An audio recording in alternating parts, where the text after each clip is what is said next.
Welcome to Suji's cooking channel. இன்னைக்கு நம்ம சேனல்ல வறுத்து அரைச்ச நெத்திலி மீன் குழம்பு தாங்க வைக்க போறோம். இது ஃப்ரெஷ்ஷா இந்த மாதிரி ஸ்பைசஸ் எல்லாம் வறுத்து அரைச்சு வைக்கும் போது ரொம்ப வாசனையா இருக்கும், டேஸ்டும் ரொம்ப நல்லா இருக்குங்க. அதுக்கு ஃபர்ஸ்ட் தேவையான பொருள் எல்லாம் பார்த்துடலாம். ஒரு பேன் வச்சிடலாங்க. வச்சுட்டு 1.5 ஸ்பூன் அளவுக்கு தனியா எடுத்திருக்கேன். ஒரு 7-8 காஞ்ச மிளகாய் எடுத்திருக்கேன். காரத்துக்கு ஏற்ற மாதிரி நீங்க எடுத்துக்கலாம். 1 ஸ்பூன் அளவுக்கு மிளகு, ஒரு 1.25 ஸ்பூன் அளவுக்கு சீரகம் எடுத்திருக்காங்க. இது கூட கொஞ்சமா ஆயில் சேர்த்துடலாம். ஆயில் சேர்த்து நல்லா வறுத்துடலாங்க.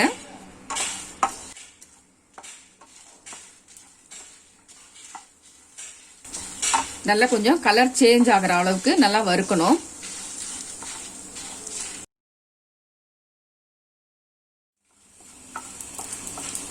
இந்த அளவுக்கு நல்லா வறுத்துட்டோம். இதை நல்லா ஆற வச்சுட்டு பொடிச்சு எடுத்துட்டு வந்துடலாம். இப்ப அதே பேன்ல 2 ஸ்பூன் அளவுக்கு ஆயில் விட்டுடலாங்க. பெரிய வெங்காயம் 1 கட் பண்ணி வச்சிருக்கேன், அதை சேர்த்துடலாம். கொஞ்சமா இஞ்சி பூண்டு கட் பண்ணது சேர்த்துக்கலாம். ஒரு பெரிய தக்காளி எடுத்து கட் பண்ணி வச்சிருக்கேன், இதையும் சேர்த்துடலாம். நல்லா இது கொஞ்சம் கலர் சேஞ்ச் ஆகிற வரைக்கும் நல்லா வதக்கிட்டு ஆற வச்சு இதையும் அரைச்சி எடுத்துட்டு வந்துடலாங்க.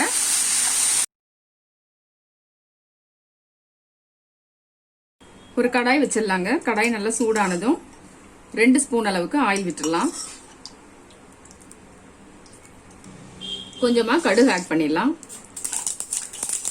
கடுகு பொரிஞ்சதும் கொஞ்சமா வெந்தயம் ஆட் பண்ணிடலாம்.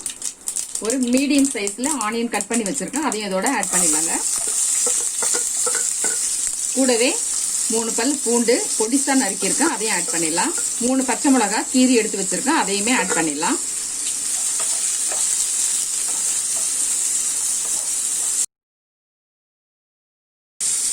இதெல்லாமே கொஞ்சம் கலர் சேஞ்ச் ஆகிற வரைக்கும் நல்லா வதக்கி விடணும்.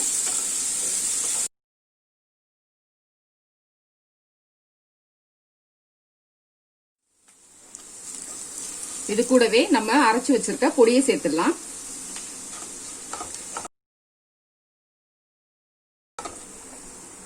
வெங்காயம் தக்காளி பேஸ்டையும் ஆட் பண்ணிடலாம்.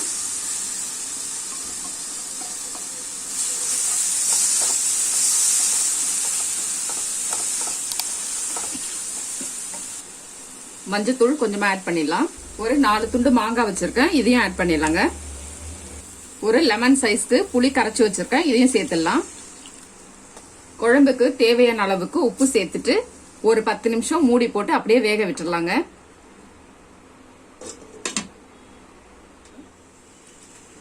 டென் மினிட்ஸ் ஆயிடுச்சுங்க. ஓபன் பண்ணிட்டு பார்க்கலாம். மசாலால இருக்க பச்சை வாசனை எல்லாம் போய் எண்ணெய் மேல தெளிஞ்சு வந்திருக்கு. 1/2 கிலோ அளவுக்கு நெத்திலி மீன் எடுத்து நல்லா வாஷ் பண்ணி வச்சிருக்கேன், இதை இதோட ஆட் பண்ணிடலாம்.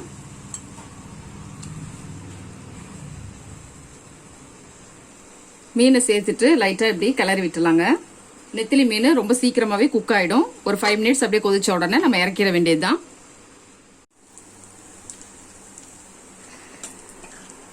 குழம்பு நல்லா வாசனை வருதுங்க. மீனும் நல்லா வெந்துருச்சு. அவ்வளவுதாங்க. ரொம்ப சிம்பிளான வறுத்தரைச்ச நெத்திலி மீன் குழம்பு இன்னைக்கு வச்சுட்டோம். நீங்களும் இதே போல ட்ரை பண்ணி பாருங்க. மறக்காம என்னுடைய சேனலை சப்ஸ்கிரைப் பண்ணிடுங்க. Okay, bye friends.